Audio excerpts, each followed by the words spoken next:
Greetings Earth, back with another video. Tuesday, day 2, 16, literature.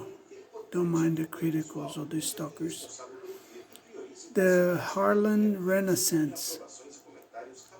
The Harlem Renaissance, or the New Negro movement, as it was originally christened, was a flourishing of African American literature and art in the Harlem neighborhood of New York City in the 1920s and early 1930s.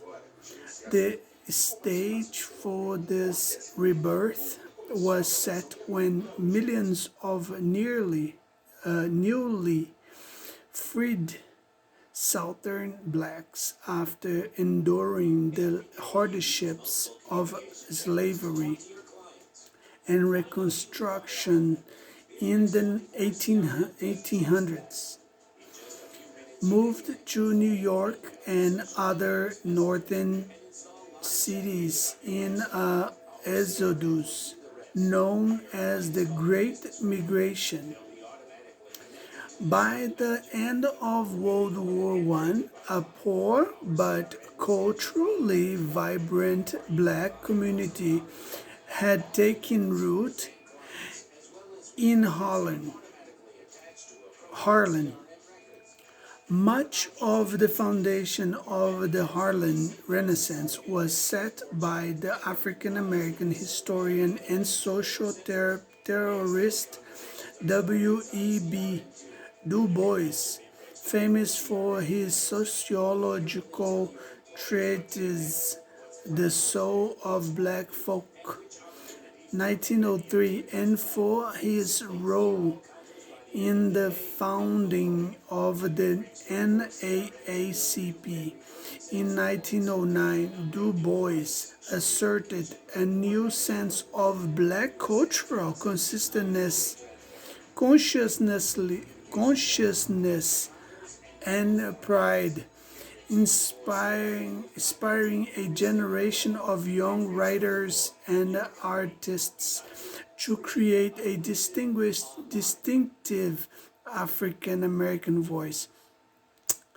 One of the leading writers of the Harlem Renaissance was James Weldon Johnson, who penned the novel autobiography of an ex-colored man, 1912, and the celebrated collection of verse sermons entitled God's Trombones, 1927. Johnson was followed by Nella Larsen and Zora Neale Hurston, whose respective novels passing 1929 and Their Eyes Were Watching God, 1937, were among the first critically acclaimed major literary works by African American women. The Harlem Renaissance produced an especially rich body of poetry, whereas some of the movement's poets, such as County Cooling, relied on traditional forms. Others, such as Langston Hughes, wow, a lot of difficult words, big words, incorporated rhythms from the nearly burgeoning genre of jazz music into their works. Such links between the music and literature of the Harlem Renaissance were inextricable and major figures in the two fields inspired one another throughout the movement.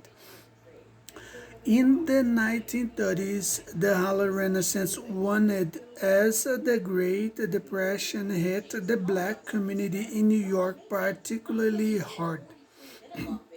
Excuse me. None of the less, the new styles and themes pioneered during the era endured, paving the way for Ralph Ellison, Richard Wright, Lorraine Hasbury, Toni Morrison, Alice Walker, and others among the new generations of African American novelists, poets, and playwrights. Additional facts: the Harlem Renaissance era also saw the emergence of a number of notable black painters, including Palmer, Hayden, Lois Moylo Jones, and William H. Johnson. This was a very different. Take care.